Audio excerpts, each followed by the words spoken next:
Who was Jesus? Is he a historical character? Who wrote the Gospels? Why are they written in Greek?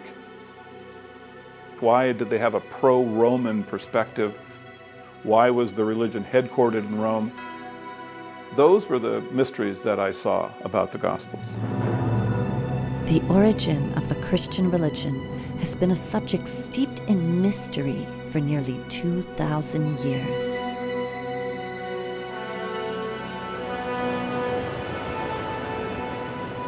Joseph Atwill is one of a number of scholars today from all around the world who are questioning the historic facts behind these ancient mysteries. When examining the actual history of this era, many of the answers provided by the Church and Christian scholars do not hold up to rigorous scrutiny. This is really important for our culture, to understand where Christianity came from.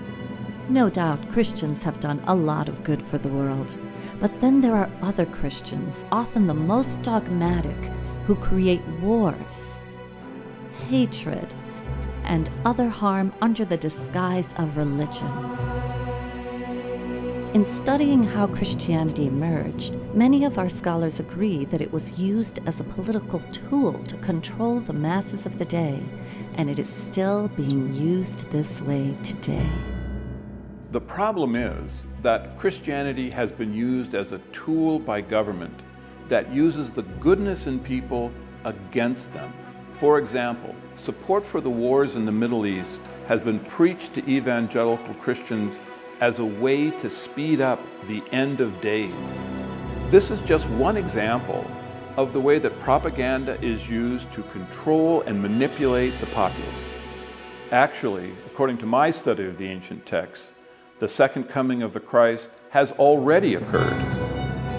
Maybe we need to expand the possible answers about how Christianity originated, and deeper questions need to be asked. Maybe we need to examine what political motives were behind the formation of the Christian religion. I think it's a requirement of alert citizens to know how the Gospels were written, why they were written, who produced them, what was the purpose and back of all this. This is good citizenry. Everyone should be involved in this. Today, we live on the brink of an immense paradigm shift, and this modern time is very parallel to the era in which Christianity emerged.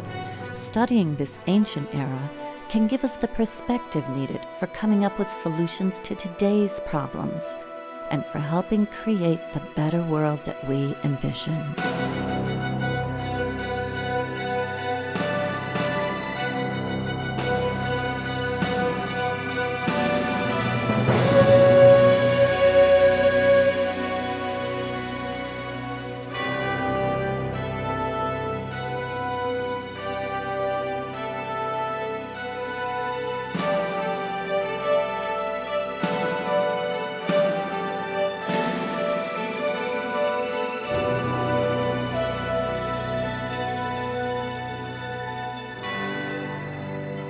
And the penny dropped that Jesus, as a human being, never existed. The presentation of the Jesus character, it's somewhat of a composite of many messianic leaders of the time. Well, let's just go back to the drawing board, and we'll leave aside all of the assumptions of Christian history, and let's just look at the text afresh and consider every possibility. Let's open the whole game up. Can you think that Christianity is really paganism by a different name? Now it feels completely obvious. Some of us are saying that this was a sun god turned into a Jewish man.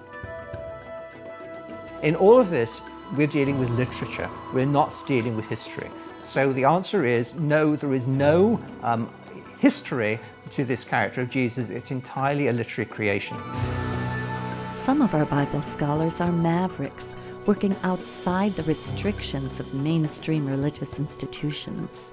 This allows them the freedom to provide fresh insights and draw some startling conclusions about how Christianity was formed.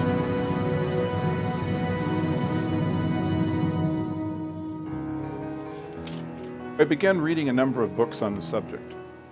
This turned into a decade-long research.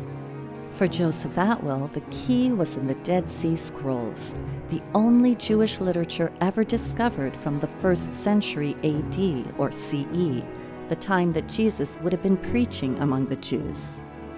The characters in the Dead Sea Scrolls were militaristic, and you could see that this movement wanted to push the foreigners out of Israel. They were fundamentalists, whereas the characters in the Gospel are different. They are pacifistic. They are turning the other cheek. They're giving to Caesar what is Caesar's. How did a movement like Christianity come to exist in a region that was occupied by Roman soldiers and had Jewish zealots within it that were going to push these Romans out? How was that possible? I began studying the other two major works of the era, the New Testament and Wars of the Jews by Josephus, a Roman court historian who described the war between the Romans and the Jews in the 1st century. While reading these works side by side, I noticed an amazing connection between them. Certain events from the ministry of Jesus seemed to closely parallel episodes from the military campaign of Roman Caesar Titus Flavius, a campaign which took place 40 years after Jesus supposedly lived. My efforts to understand these connections led me to an incredible discovery. Christianity had been invented by a little-known family of Roman Caesars, the Flavians, and they left us documents to prove it. The Flavians are not a household name, and yet it's the Flavians who completely reshaped the Roman Empire. In Rome, of course, there's the Colosseum, which is understood to be the best-known monument of the ancient Roman Empire, perhaps. The Colosseum is, in fact, a Flavian construction produced during the Flavian period. It's under the Flavians that both Rabbinic Judaism and Christianity take shape. Why would the Flavians be interested in creating religions? Much like today, their era was marked by political power struggles, a bankrupt economy, religious conflicts, and endless wars. In the midst of this turmoil, the Flavians seized control of the Roman Empire and ushered in an immense paradigm shift. To understand the Flavians' rise to power, we need to go back to the reign of the previous powerful rulers, the Julio-Claudian dynasty. Beginning with Julius Caesar in the year 49 BCE, the Julio-Claudians ruled Rome for over 100 years, transforming the government from a republic into an empire. This family contained all the famous Caesars: Julius, who predated the time of Jesus; Augustus, who was Caesar at the time of Jesus' supposed birth; Tiberius, who ruled during Jesus' supposed death, followed by the infamous Caligula; then Claudius, and ending the Julio-Claudian dynasty with Nero, whose reign begins in 54 CE. The Julio-Claudians enjoyed a godlike status until the family degenerated and began to damage the Roman Empire. By the time of Nero, his famous decadence was bankrupting the empire, and the Jews of Judea were staging a huge rebellion against their Roman rulers. Judea was one of the many conquered provinces that made up the Roman Empire. This region, which was also known as Palestine, was controlled by a family that served as Rome's tax collector, the Herods. They were a Greco-Arab family, somewhat possibly Judaized, though only Judaized when it was convenient to please the subjects they were given, who were put in power in Palestine and destroyed the previous Jewish ruling family, the Maccabean family, root and stalk.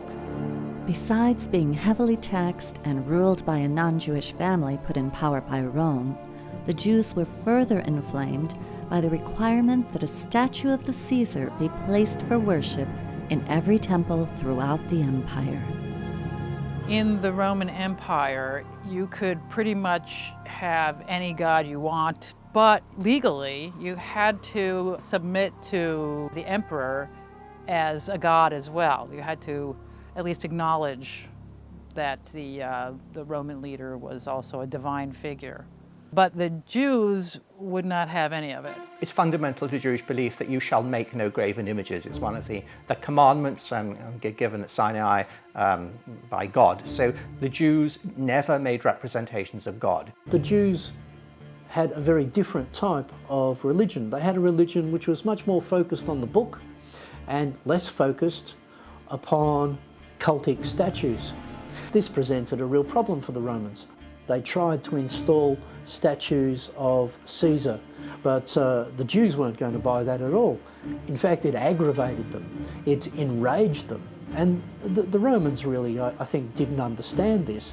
It's not statues, it's books. And those books contained what are known as the Jewish Messianic prophecies.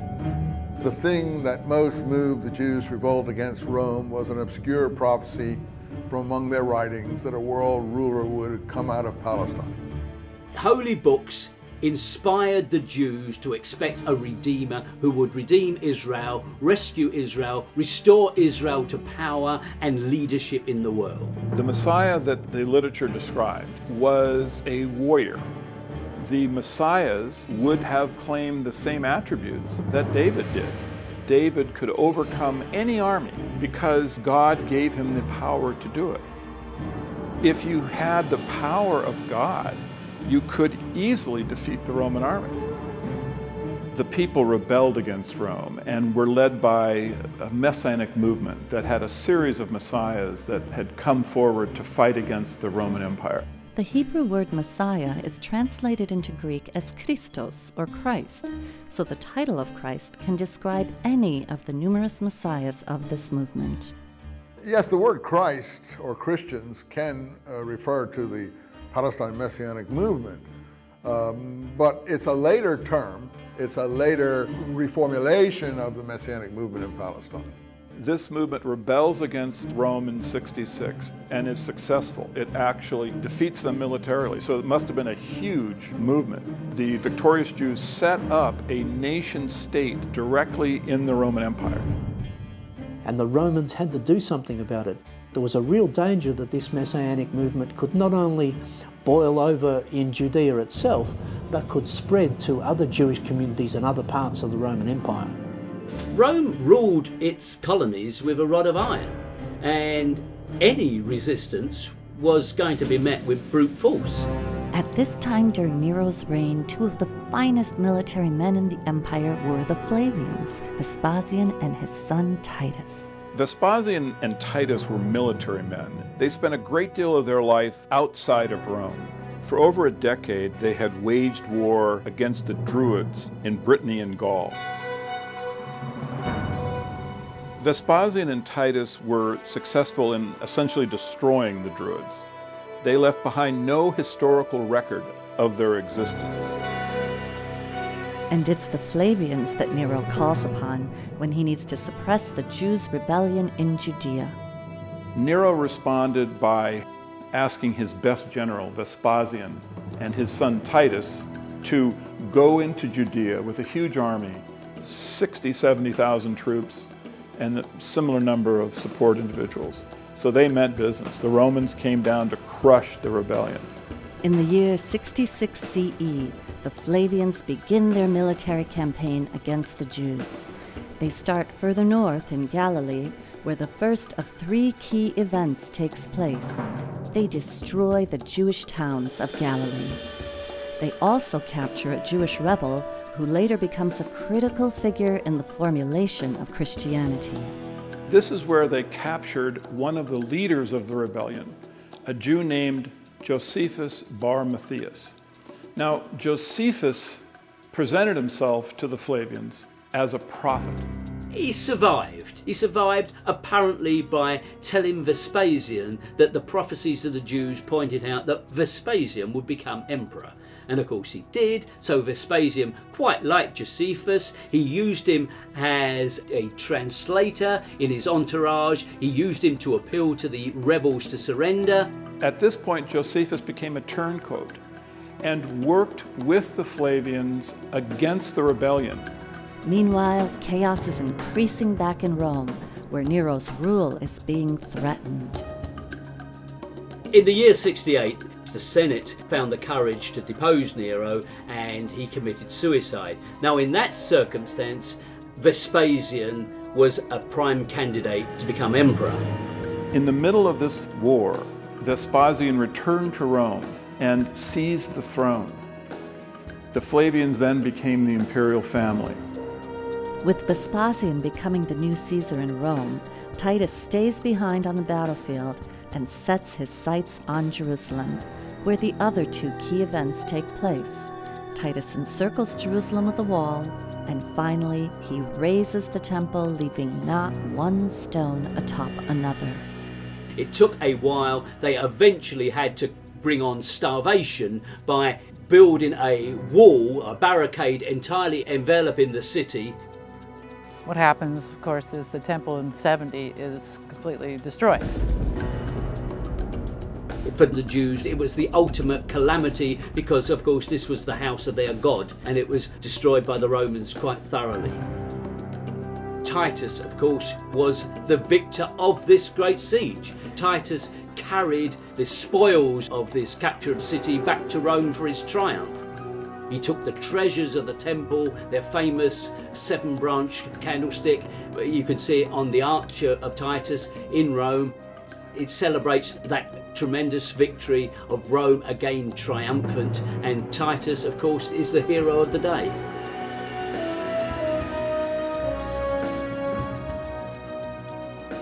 All of the artifacts from the temple that they seized, they put on public display in what they refer to as the Palace of Peace, except for one item. The Jewish scripture, Josephus records that the Flavians took and placed in their private palace where no one was allowed to see it.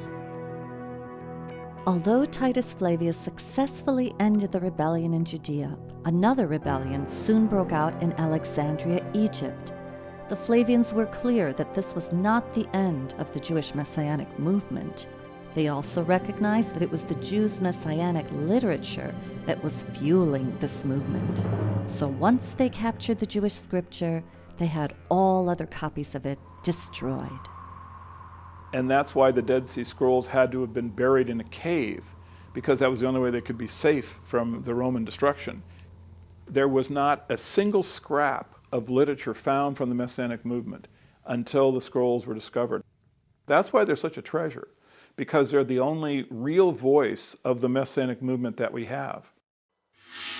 And the real voice of the Jews' Messianic movement, according to our scholars, was violent and militaristic, not the pacifistic version depicted in the Gospels. War against Rome was a Messianic war. So that's why I say that the scrolls are not only the literature of the Messianic movement in Palestine, they're also the literature of the war against Rome. The Romans needed to subdue the Jews' religion, so they set about influencing it and changing it. They realise they can't destroy the Jewish religion altogether. That's not their objective. They realise they're sensible enough to realise that they can't do that. So what you have to do is try to create a type of Judaism that is benign. And it's exactly coinciding with the rise of the Flavian dynasty is the arrival of two benign forms of Jewish ideology. It's during this period that a new literature enters history, which describes a peace-loving, turn-the-other-cheek preaching Jewish Messiah named Jesus Christ. But if the Flavians wrote the Gospels, how could a Roman family know how to write Jewish literature that refers to Jewish prophecy? The answer lies in the Flavians' collaborations with a number of Jewish intellectuals, beginning with their own court historian, Josephus. Josephus arrives back in Rome with Titus. He becomes an adopted member of the Flavian family. An amazing turn of events for the Jewish turncoat. He becomes Flavius Josephus. Josephus at this time begins writing the history of the war. And he records that Titus gave him the Jewish scripture. Josephus's histories have always been associated with the origins of Christianity. Time and again you can find parallels between what Josephus writes and what turns up in the Gospels. It's a powerful evidence of their true origin. In reading the works of Josephus side by side with the Gospels, scholars have noticed parallels between the two works. It appears as though the history of Josephus records events that fulfill the prophecies of the Old and New Testaments. Early Christians understood this connection. In fact, when the Bible first began to be printed in the Middle Ages, it included the history of Josephus. He was employed to write the official history that we have. The other histories from this period have been destroyed ruthlessly by the Romans. Josephus tells us this in very chilling passages, how the Romans exerted complete control of the literature of this period. There were alternative histories of the Jewish war written. Well, the Romans rounded up the writers of those histories and executed them. They rounded up all the copies of those histories and destroyed them. That is to say, they ruthlessly wiped out any alternative history, so that the only history we have is written by Josephus. And let's remember who Josephus was. Chief propagandist of the Flavian dynasty, and he was very, very successful. He moved back to Rome. He was given an apartment in the emperor's own townhouse, and he was appointed the chronicler of the Roman Jewish War, using Vespasian's own diaries of the events. Also in the pages of his history, Josephus declares that the Jews' Messiah or Christ is none other than Flavius Vespasian and his dynastic family. To put it succinctly, Josephus says that there was a prophecy that a world ruler would come out of Palestine. The Jews thought this applied to one of their own. They were wrong in their interpretations. He used the most cynical interpretation. He applied it to the rise of the Roman emperor in Palestine. Josephus recorded that the Messianic prophecies foresaw not a Jew, but Vespasian and his dynasty. In fact, all of the Flavian historians recorded that the Flavian Caesar was the Christ.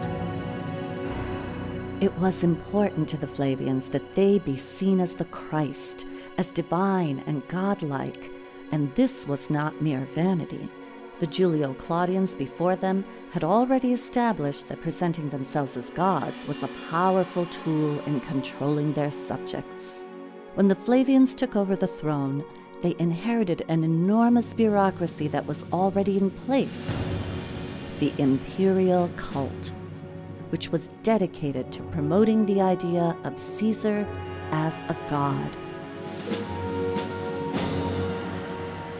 Another part of the puzzle is the Roman imperial cult.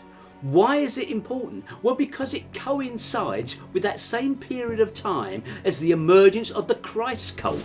You had a whole social community. The whole social structure of these conquered territories was governed by the imperial cult. And if you wanted to succeed, the key social community to join was the imperial cult, because that's where all the movers and shakers were. This idea of the emperor becoming an object of worship was well established in the Roman system before Vespasian and Titus came along.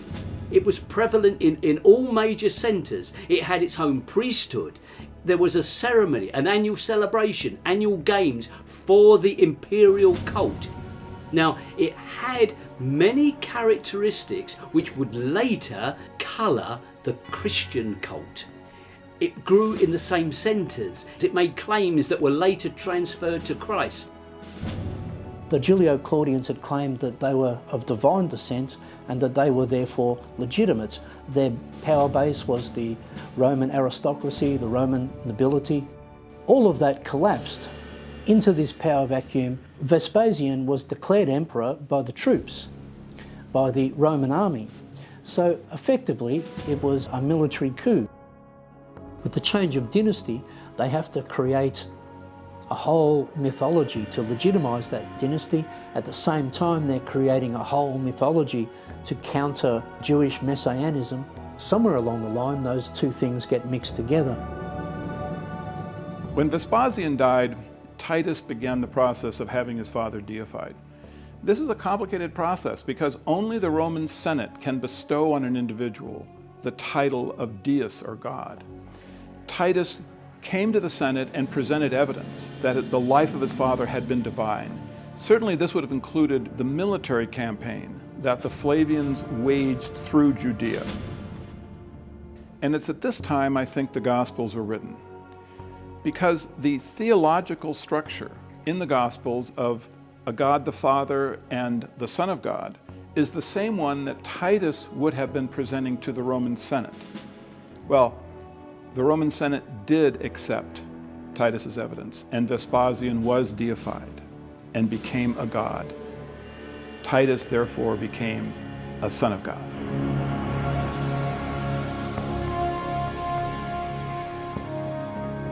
The Arch of Titus that still stands in modern Rome today is inscribed with a dedication to the divine Titus, son of the divine Vespasian, or son of a god.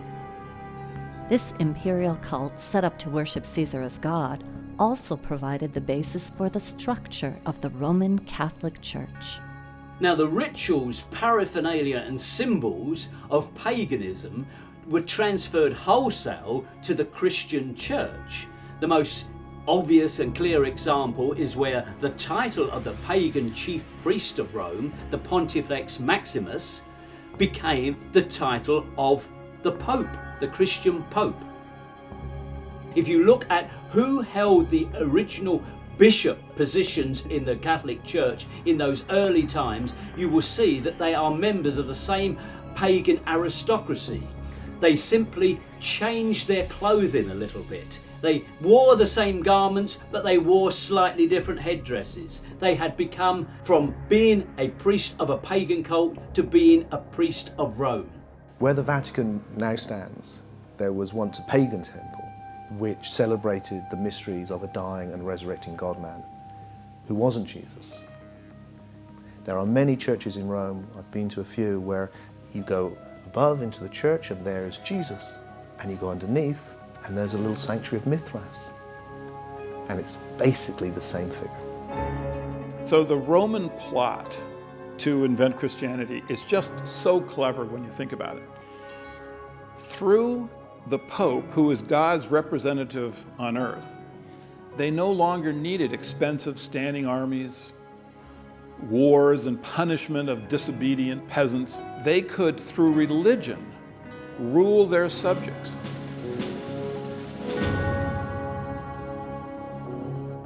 Over time, Roman Christianity propagated throughout the empire by way of the mass media of the day, the Roman roads. The Romans must have approved of this new religion because, as some scholars ask, if the Gospels really were Jewish literature about a Roman sentenced criminal, why wouldn't they have been destroyed? One of the really surprising things for me was to realize the extent of Roman control of propaganda and of literature. So that when you suddenly get all of this Christian literature arising in this period, one has to ask, well, how did that happen? The conclusion that one has to reach is that that could not have happened without some degree of complicity on the part of the Romans, so that one is led to the conclusion that the Romans must be involved in the production of this literature.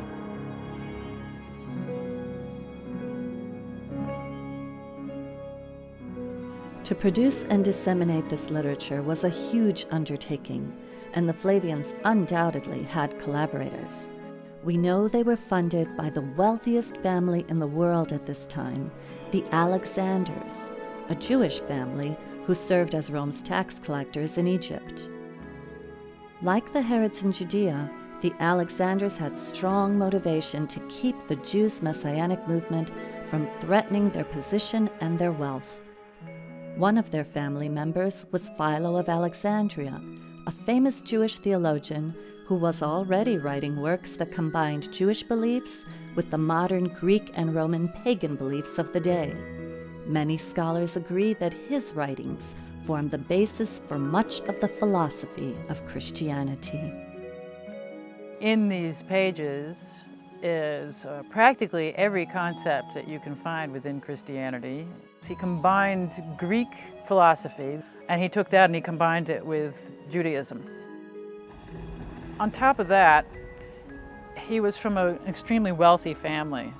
And this is important because you have to follow the money when you're looking at major trends, new paradigms being set. And if you look at his family, then you start seeing, well, this is interesting because now we're starting to come across the Flavians again. His relatives were very involved with the Flavians. That whole area is where we want to look very closely for the Christian origins. It's from exactly this same circle of people that you get the first signs of Christian ideology, and they all lead to the rise of the Flavian dynasty. Another wealthy, influential character, Princess Bernice, was from the Herod family in Judea. She's the granddaughter of Herod the Great, a product of the Herods' intermarriage with the conquered Jewish ruling Messianic lineage. Princess Bernice appears in the New Testament, which makes her an interesting character. She had 2 or 3 husbands and then became the mistress of Titus. So you can see this again, rather like dynasty here. You know, powerful people, mixed marriages, you know, shacking up with the conqueror. Yeah, and it's really where Joe Atwill takes his idea of a conspiracy to write the New Testament. But let him say it in his own words. Bernice was a Herod related by marriage to the Alexanders, and of course later she became the mistress to Titus. The fact that she was so closely linked with the Flavians shows you that the 3 families were very unified in financial, romantic, and likely theological issues. By the looks of things, this coalescence seemed to have brought about a dynamic that led to the synthesis of Judaism and paganism and eventually became Christianity. So this is a very key time period. I believe that the Gospels were actually written under the control of the Herods, the Alexanders, and the Flavians. These families had the motivation to create Christianity, and with the expertise in Judaism that the Alexanders and the Herods had, they had the actual technical ability to come up with these stories that are fulfillment of Hebraic prophecies. So it seems the Flavians had the motivation, the means, and the collaborations through which they likely constructed and began disseminating Christianity. And if our scholars are correct, one of the documents they left behind are the Gospels themselves. I began working on the study of the Gospels in the 1970s, and I look at texts in terms of how were these composed, what does understanding their structure tell you about who wrote them and why they were written. These texts were not independent Jewish texts, but they were created as literary works using classical literary models. If we expect that this is the testimony of witnesses, we've got a major problem. We actually have 4 anonymous documents. They were not written by the named people on those documents. This is simply church tradition that the Gospels are so named according to Mark, according to Matthew. So this idea that the Gospels are reliable testimony is patent nonsense. Why are the Gospels called Gospels? That's a critical question. The word gospel in Greek is evangelion, and it means good news of military victory. Whose military victory are we celebrating here in these Gospels? Well, it seems to me that we are celebrating clearly the Roman military victory, because these events, the Battle of Gadara, the Battle of the Lake of Galilee, the successful Battle of Jerusalem, these are battles that the Romans won. Why are the Gospels celebrating battles that the Jews lost if these things were written by the Jews? The fact that the Gospels are known to us in Greek and not in Aramaic or Hebrew is, I think, just evidence of their authorship. They were not written by any followers of Jesus who would have surely spoken Aramaic, and if they had been fishermen and simple folk, they would not have had the literal skills to write them anyway. If we look closely, there actually are clues in the Gospels that point to who the true authors were. A lot of the Christian literature advocates turning away from the Jewish law and obeying Roman law. Well, this fits perfectly into Roman propaganda purposes. And then you have, in general, the portrayal of Jesus as the peaceful Jew who is wandering around in what is depicted as a sort of a pastoral scenes, talking to fishermen and farmers and so forth, when in fact, this is a war zone. Judea is a war zone. And you ask yourself, well, why is it not portrayed as a war zone? I mean, they really had it down pat. They have Jesus saying, render unto Caesar what is Caesar's, which is basically in response to talking about money. Whose benefit would that be? It's so blatantly obvious. The perception of Roman characters in the Gospels, they're all interpreted in a favourable light. They are pro-Roman. They do not depict the Romans as the forces of evil. They reverse that. It's the Jews who become the forces of darkness. It's very striking that various passages in the Gospels refer to the Jews as some people separate from the heroes of Jesus and his disciples. The Jews are those who object. The Jews are those who try to thwart the divine plan. Now, that gives us a clue, certainly, to who were the true authors of this book. They are works of literature created by people who are trained in Jewish literature, but whose values are pro-Roman. The Romans wanted to promote anti-Semitism, and so they arranged the story of the beloved man God, Jesus Christ, to appear as if the Jews had brought about his death. Because of this, the Jews would have to suffer anti-Semitism throughout history. So this was a piece of work that could not have been done except by a fairly established literary team, such as the literary team that was in Rome actually writing the books of Josephus. I mean, that was written by a literary team, and it was written as one of the attempts to give prominence to the Flavian Caesars, which the Gospels also do. So it is extremely likely that the Gospels, as a form of epic, designed to magnify allegorically the Roman Caesars, is also written at the court of the Flavian emperors. But the Jesus story takes place many decades before the Flavians came to power. Why would the Flavians create a work about a Jewish Messiah that wasn't even from their own era? The Gospels were very precisely backdated 40 years. Jesus' ministry was started in 30 CE, exactly 40 years from the destruction of the temple. His ministry ends at Passover, 33 CE, which is 40 years before the end of the Jewish-Roman War, which occurred at Passover in 73 CE with the famous Battle of Masada. The Gospels are backdated into the period of Pontius Pilate. That is to say, before the First Jewish War, which is to say, in the Julio-Claudian period. But this is typical of Flavian literature. It's a Flavian technique.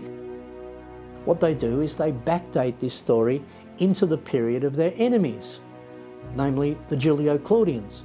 And so, generation after generation of Christian scholar and even secular historians go hunting in the Julio-Claudian period for the origins of the Gospels. They don't really find any answers there. There are allusions in the Gospels to the destruction of the temple. The most reasonable answer to that is that these texts were written after the destruction of the temple. That is to say, in the Flavian period, after the change of dynasty. This backdating of the story of Jesus Christ, 40 years earlier from the time the Gospels may actually have been written, explains why many of the prophecies of Jesus came true within exactly 40 years. What does this all add up to?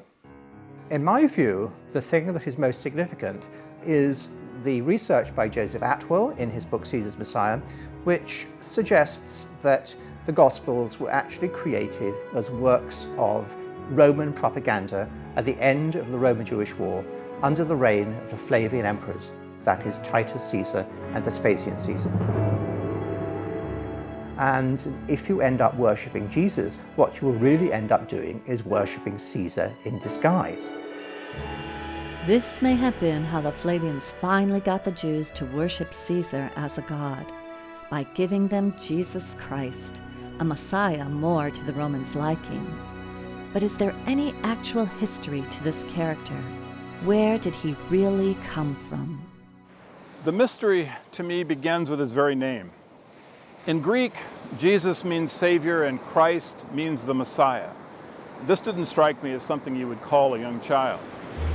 These two words are already important within Judaism before Jesus Christ supposedly existed. Major biblical figures to a Jewish Greek-speaking populace would already be called Christ. Their ears would already be acclimated to accepting this title. So it isn't just a unique name of a single person that just suddenly popped up. What did we actually know about Jesus Christ the man? I don't think that Jesus can be historically defended. I don't think there's any evidence that we can extend to that particular Jesus. So when you actually set out to investigate the historical Jesus as opposed to the Christ of faith, you very abruptly enter a void. You find that whereas you might imagine the core details of Jesus are readily known and accessible, you actually discover there's no such thing. Further, there had never been any archaeologic evidence of Jesus Christ that had ever been discovered. You cannot find an established and incontrovertible biography of Jesus at all. It doesn't exist. You enter a strange twilight zone of early Christian belief. What we have here is not a movement that's grown on the accretion of legends on a real flesh and blood man, but instead the development of a religious movement around the idea of a man. There isn't even an actual physical description of what Jesus looked like anywhere in the Gospels. The presentation of the Jesus character, it's somewhat of a composite of many messianic leaders of the time. Many messianic leaders of the time, most or all of whom came to a bad end, usually by crucifixion, because crucifixion was the Roman punishment for seditious activity. And the penny dropped that Jesus, as a human being, never existed. In all of this, we're dealing with literature. We're not dealing with history. So the answer is no, there is no history to this character of Jesus. It's entirely a literary creation. What the Romans did was they saw the Jews' reliance and belief in prophecy. So they said, okay, they want a prophet, let's give them one. It seems that in the construction of the literary character Jesus Christ, the Roman authors borrowed religious concepts not only from Judaism, but also from other gods and religions that they knew. Some scholars have noticed the similarities between the story of Jesus and the ancient pagan mysteries. In ancient mythology, we find this whole strain of thought called solar mythology. Many gods start taking on solar attributes because as agricultural communities become more important, the sun becomes a big focus, the most obvious reasons of planting and harvesting. The sun is then personified, so now we have a male sun god. It becomes a religion in many parts of the world. Christianity usurped a tremendous amount of sun worship. Some of us are saying that this was a sun god turned into a Jewish man. This December 25th birthday was in fact the winter solstice. This is really in fact the birth of the god of light. December 25th actually is the end of a 3-day period of when the sun stands still. The sun appears to be dying as the days become shorter, and the sun is reborn at that point. Across the ancient world, there was this form of experiential and philosophical spirituality in these mystery cults, or mystery schools. And at the center of these schools, you would find a mythos, which was an initiatory myth, a symbolic myth, which would help people who were going through the initiatory process come to this spiritual awakening, this knowledge, this what they call gnosis. And what you see in these myths is the elements that will later become the Jesus story. Let's ask the question, is Jesus developed from pre-existing literary characters? Jesus has certain episodes in this so-called life, and each one of them can be traced to a prior representation of that type. If you look at the elements which we found in the pagan mystery school myths, you find the story of a dying and resurrecting Son of God who's born of a virgin, has 12 disciples, turns water into wine at a wedding, he brings a new religion of love, is accused of heresy or of provocation by the authorities, is put to death, sometimes by crucifixion. And then if you want to commune with the God-man, you take bread and wine, and then you can come to eternal life. Well, all of this is, of course, Christianity. Easter itself is a long pre-Christian celebration of the resurrection of spring from the death of winter. This is an ancient shamanic rite you'll find all over the world, that you go through a ritual death where you get reborn, but you're reborn as an awake being. So you've died just to your lower nature and woken up to your higher nature. You can find them in the Old Testament, in the Jewish mythology as well. It isn't just pagan parallels. I mean, the New Testament, for example, the Ascension. We have an ascension with the Old Testament figure of Elijah, and it's a very dramatic ascension. Elisha-Elijah cycle. These are two Jewish prophets, one followed on from the other, which have many of the story elements found in Jesus. For example, there is a multiplication of food miracle, there is a raising of the dead miracle, there is a water miracle, there is ultimately an ascension to heaven miracle. Is this fulfillment, or is this simply copying of a useful theme?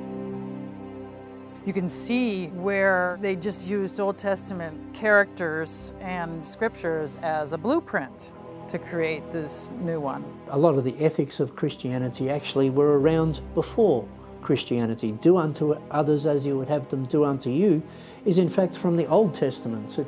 Jesus didn't make that up.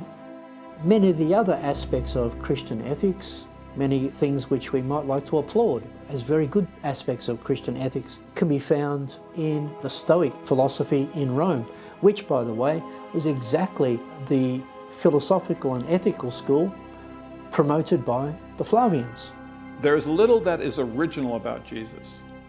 If one separates from his words advice that was in the interest of the Roman imperial family, all that you have left are snippets of widely known philosophies, truisms, and concepts that came directly from prior Hebraic literature. The reason I am now convinced there's no historical Jesus, which seems a real, whoa, to people who are not familiar with the idea, is a combination of things. First of all, there's no evidence for an historical man which stands up to proper scrutiny. Secondly, is the story of Jesus is full of these motifs which come from the pagan mysteries. And the third reason is because in the early Christian movement, there's these two types of Christians, certainly by the 2nd century, which I think of as Gnostics and literalists. What marks out the literalists, who will become the Roman Empire and the Roman Catholic Church, is that they've got an historical man. What marks out the Gnostics is that they see it allegorically, and their great heresy is that Christ didn't come in the flesh. Now, the winners write history, and the history books have been written by the literalists. And all of the tradition about the Romans trying to torture and suppress Christians, these traditions are correct. They definitely persecuted the messianic, militaristic Christians, and they certainly would have frowned on the Gnostic, independent thinking Christians, but the Roman pacifistic, giving to Caesar what is Caesar Christians, that group would have been promoted. Which makes it perfect for the Roman Empire. And it's a fascist empire. It's got a very simple message: just believe this, you don't have to transform, and you have to go through the authorities, through the bishops, through the state, ultimately. It's the perfect thing for them to pick up, and that's what they did. Our scholars agree that the Gospels are complex literary creations, drawing from both pagan and Jewish myths. But Joseph Atwill goes a step further to say that the Flavians wrote passages directly into the Gospels which show that they were the authors.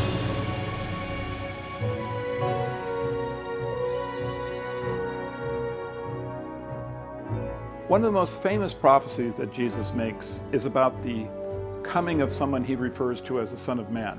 Now, many people believe that he's talking about a second coming of himself, and many people believe that this is going to occur some point in the future. Well, the fact is, this coming of Jesus has already occurred. Jesus makes very specific prophecies as to what will happen when the Son of Man makes his visitation. He refers to three key events. The Galilean towns will be crushed, Jerusalem will be encircled with a wall, and the temple will be razed, leaving not one stone atop another.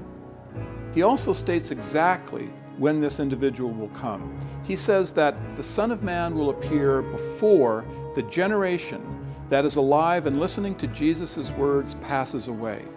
Now, to Jews of this era, a generation is 40 years.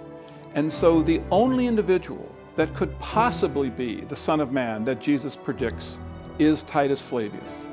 Titus Flavius did destroy the Galilean towns. He did encircle Jerusalem with a wall, and he razed the temple and left not one stone atop another. And he did this within 40 years. Josephus recorded that no matter how Titus tortured the Jews, they refused to call him Lord or God. So to circumvent this stubbornness, the Flavians wrote the Gospels, in which a Son of Man was predicted to come in the future. Titus fulfilled these prophecies and became the Son of Man. So you end up worshiping Titus without knowing it.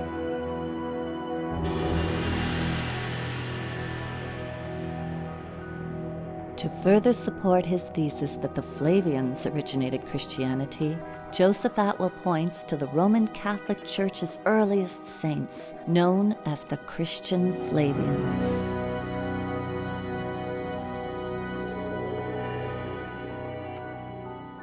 The Flavian family is connected to early Christianity in a number of unusual ways. So many members of the family were recorded as having been among the first Roman Catholic saints. These include Flavia Domitilla, who is either Titus's sister or his niece, and there is an inscription honoring Flavia for donating the land that became the first Christian catacomb. And Flavia Domitilla was the first Christian saint. Her son, Clement, is recorded as having been the first Roman Catholic pope after the Apostle Simon. In addition, there were two members of the Flavian household staff, Neros and Achelous. Both of them had churches named after them in the very earliest Christian diocese in Rome. There was a Christian theologian whose name was Titus Flavius Clemens, Clement of Alexandria. And he's the one who actually described the first Christian symbols. And he said they were the anchor, the boat, the fish, the olive branch, the star. And oddly, these are the very symbols that the Flavian Caesars used on their coins. The final connecting point between the Flavian family and Christianity is that in the 4th century, Flavius Constantine made Christianity the state religion of Rome. The military achievements of Caesars were important to all Romans.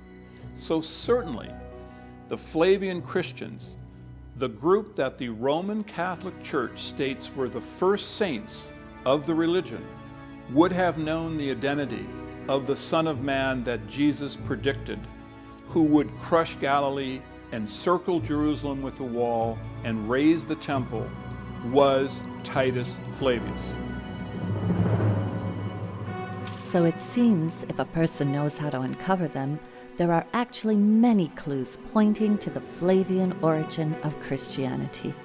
And perhaps the most intriguing one that Joseph Atwill uncovered is a secret code the Flavians used in their documents, which enabled him to make his startling discovery. So the Romans had the Jews' scripture locked up inside their imperial court, and they studied it. And what they discovered was that there was a unique literary code hidden in the text. This hidden code, which was common in Jewish scripture, was used by the Flavian literary team to place passages into the Gospels that had to be deciphered to be understood. This hidden literary technique is known as typology.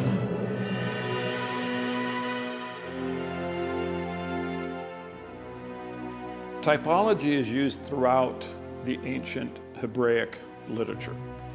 And it's a genre that is really no longer understood or used today. But simply put, typology is using events from the past to provide form and context for subsequent ones. What we're talking about is stereotypic.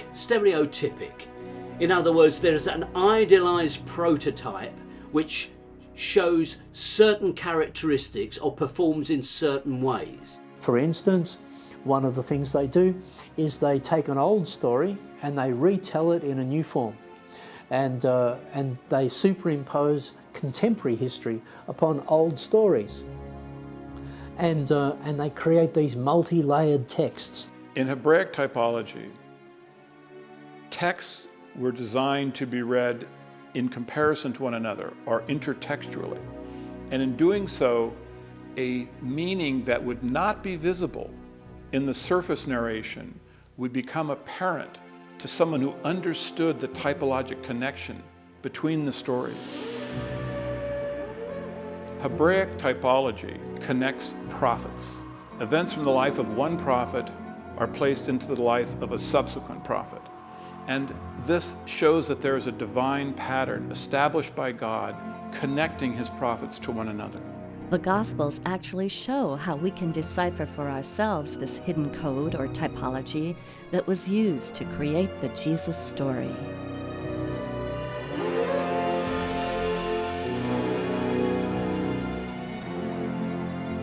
At the very beginning of the Gospels, there's a primer of this typology. What the author of Matthew has done is take events from the Old Testament and place them into the life of Jesus. These events occur in the same sequence in the story of Jesus as they occur in the Old Testament. Numerous Bible scholars had already identified the following parallels. Both stories have a patriarch named Joseph who travels from Israel to Egypt, a ruler who massacres innocent boys, a divine character who states that all the men are dead who sought your life, and then a return from Egypt to Israel. This is followed by events which have passing through water. In the Old Testament, the Israelites pass through the Red Sea. In Matthew, Jesus is given a baptism in which he passes through water. We then travel into the wilderness. The Israelites are in the wilderness for 40 years. Jesus goes into the wilderness for 40 days. Finally, we have the three temptations. In the Old Testament, we have the temptation by bread, the statement, "Do not tempt God," and the commandment to worship only God. These appear again in Matthew, where Jesus is tempted by bread, tells the devil, "Do not tempt God," and instructs him to worship only God. Therefore, When you compare the life of Jesus with the life of Moses, you see a linkage that shows that the character in the Gospels was divinely connected to the character in the Old Testament. The life of the first Savior of Israel, Moses, foresaw the life of Jesus, who's now claiming to be the next Savior of Israel.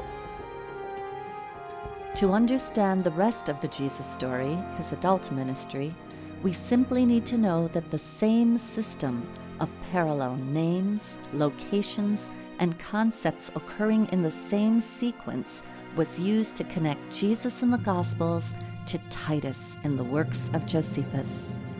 Our scholars explain this gospel typology in the following 3 examples.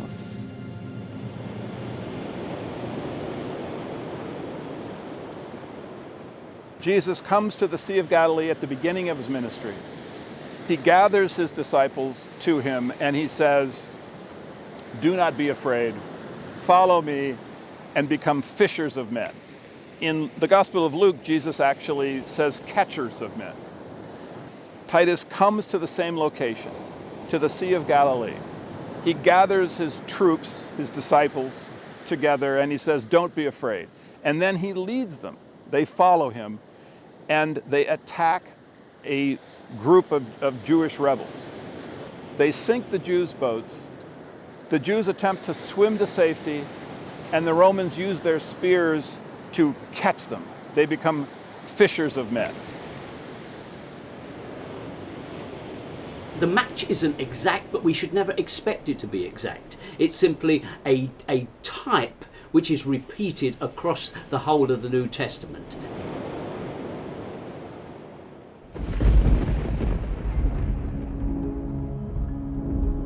Jesus is constantly dealing with devils.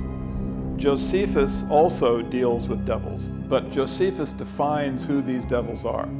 He states that the devils are those individuals who have a rebellious spirit and rebel against Rome.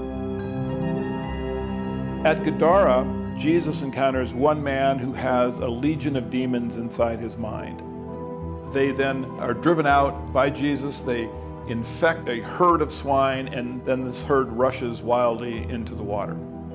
This is a parallel to Titus's battle at Gadara, where one individual infects an entire legion of Jews with his demonic spirit, and then that group in turn infects another group, and this combined group is driven by the Romans into the sea. What's being suggested here is that this story that you find in the Gospels is in some ways sort of like a grim parable about that military event. It's sort of like a bit tongue-in-cheek, I think. The Romans had a vicious sense of humour like this, a very black sense of humour. In a medieval text that I've studied, which is called the Gospel of Barnabas, when you read that story, the way it's presented is in an unsophisticated form, that is to say it's sort of been decoded in some ways, and it becomes clear that what we're talking about here are the Jewish rebels are chased into the sea and they drown in the sea. In the Gospels, these are presented as pigs. This is once again a very dark, black sort of Roman sense of humour. Some of this literature really needs to be understood like that.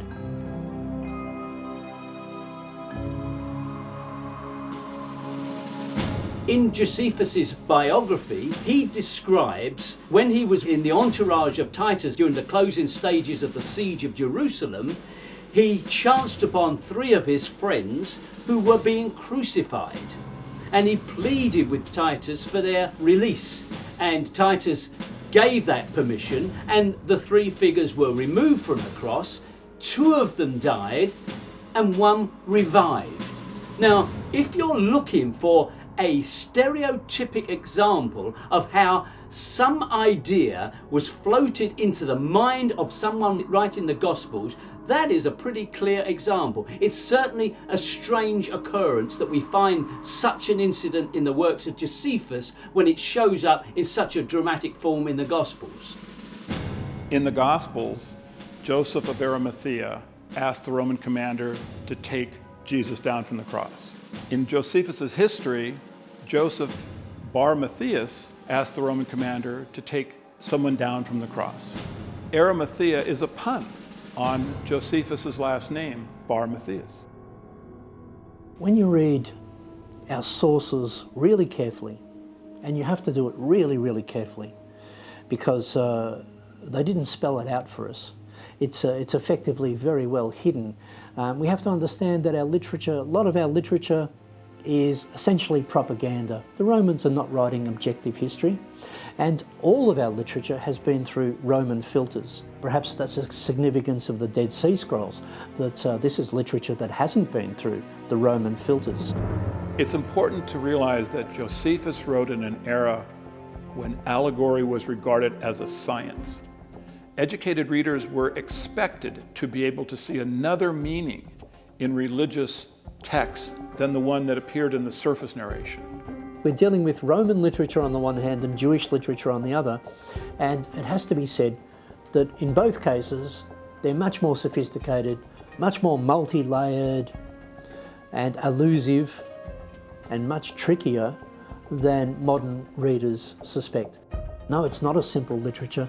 It's very, very complex, allegorical literature that indulges in the literary games that the Romans played. The more you understand about Roman literature in this period, and then you place the Gospels and other Christian literature in that same milieu, you can start to see the games that are being played in that literature. Now, these parallels have been seen by other scholars, but what they failed to notice is that they occur in the same sequence, and thereby they create a typologic pattern. The Flavian thesis, it's trying to read these texts in context, because in any given text, you've got the text in the first instance, and then you've got the context, the environment in which it happened, and of course in all of these texts also you've got a subtext. So you've got text, context and subtext, and you have to be able to read all of those things. And unfortunately, many religious people who are coming out of seminaries, who are coming out of religious colleges, they're just not being trained in this sort of level of reading. They're instead being trained to just read on one level, which is a literal level, and I think that that's very unfortunate, and that really needs to be challenged. By studying the multiple layers in these ancient texts in the original Greek language, Joseph Atwill was able to discover not just a handful, but over 40 typological parallels between the Gospels and the works of Josephus, which show that the ministry of Jesus Christ followed in exact sequence the military campaign of Titus Flavius, through parallel names, locations, and concepts. Once I understood the system that the Flavians were using to link Jesus and Titus, I was able to discover dozens of these parallels between Jesus and Titus. And what was amazing is that they occurred in the same sequence. And this simply proves that this was deliberate, that these unusual parallels had been created by the Flavians as a signature. It is their way of telling posterity that they authored the Gospels. These parallels are the Flavian signature of the Gospels.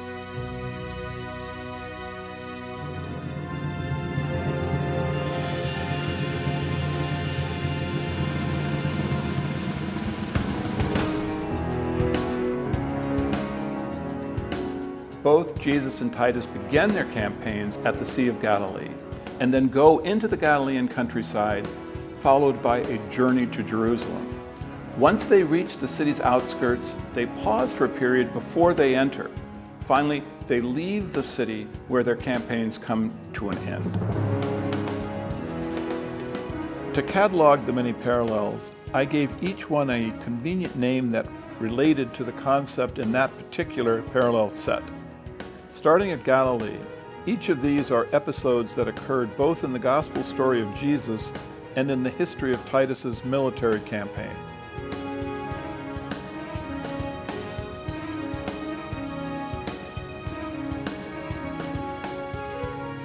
Both Jesus and Titus journeyed to Jerusalem, each sending messengers ahead to meet him when he gets to the city.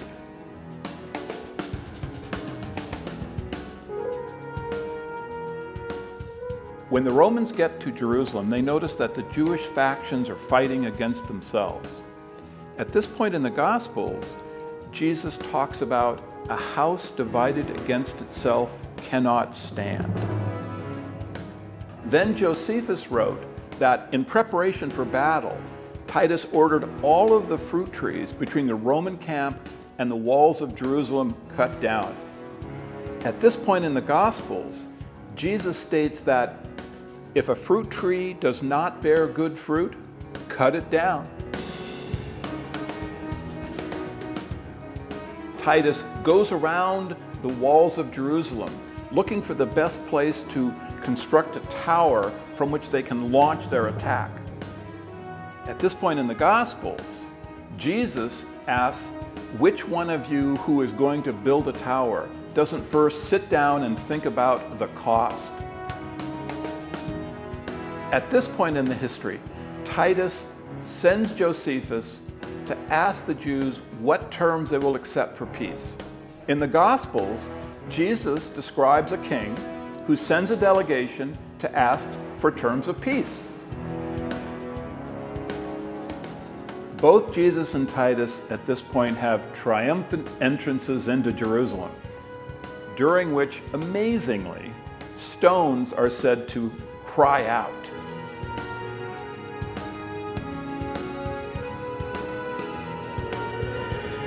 Each then drives a den of thieves out from the area in front of the temple. This is followed by Titus encircling Jerusalem with a wall and Jesus predicting that Jerusalem will be encircled with a wall. Because of the wall, starvation sets in Jerusalem. Josephus wrote that a woman named Mary, who called her son a myth for the world, slayed him, ate him, thereby turning him into a human Passover lamb. In the Gospels, we now have the Last Supper.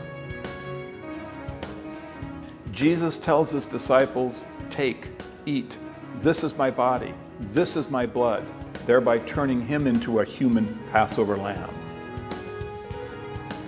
Here then is the Flavian signature of their authorship of the Gospels. You can see the fingerprints, that they've left their fingerprints all over these texts. You can start to, as it were, decode these texts and start to arrive at some really startling conclusions about how early Christianity first arose. Our scholars have shown that the Gospels were not the product of primitive Jewish fishermen. Rather, they are a sophisticated literary work combining religious ideas of the day with Roman political perspective and power. Joseph Atwell's research reveals that reading the works of Josephus concurrently with the New Testament shows that the events of Jesus' life were not historical, but rather all of them are dependent on the events in the military campaign of Titus Flavius. Jesus Christ was an allegory for the Roman Caesar Titus, the Messiah of the Roman Empire, the Roman son of a god that Christianity was set up to worship. I certainly don't want to undermine the positive things in Christianity. I'm happy to admit that there are positive things in Christianity and in other religions as well. What's at issue here are the historical claims of these religions. Traditionally, religious dogma has forbidden the examination of historical discoveries or the inclusion of certain scientific findings in their teachings, asking their followers instead to blindly believe as they say, not as the objective facts may show. We live in a time, perhaps it's a new intellectual renaissance, which is getting fed up with many of the structures that we live with and which is recognizing major frauds at the heart of our financial markets and the heart of our industry, and the plug is being pulled on them. And my view is that we have yet another fraud, the biggest of them all, and it's a fraud at the heart of Christianity. And it is a time for whistleblowers to come out and to make this information available not just to scholars in academic journals, but to have it widely available to anybody who wants to know. It's helpful to hear a wide diversity of voices in order for people to arrive at their own conclusions, and the theories brought forth by our scholars are a part of that diversity. When they hear that the Jesus story is a myth, people feel that you're taking something away, but you're really not. You push people and you go, why do you believe in historical Jesus? Often people will go, well, you know, the Bible or something. But when you go, well, have you studied it as an historical document? Have you looked at the evidence? They'll go, well, no, I haven't. So that's not the real reason. The real reason when you push people is, well, I have a relationship with Jesus. I have a personal relationship with Jesus, and that's what I don't want to lose. And that's a really good reason to be a Gnostic and a really bad reason to be a literalist. The Gnostics, as well as pre-Christian pagan mystery schools, believed that the myth of the dying and resurrecting God-man was an allegory to be used for personal growth, to die to their lower nature and arise to their higher nature. The literalists took control of the original myth and shaped it so it would take the power away from the individual and place it into a central authority. Rediscovering the original myth gives people the freedom to choose the beliefs that truly serve them. Okay, some Christians have developed their personal faith to the extent that Christ is this energy or force or power within them.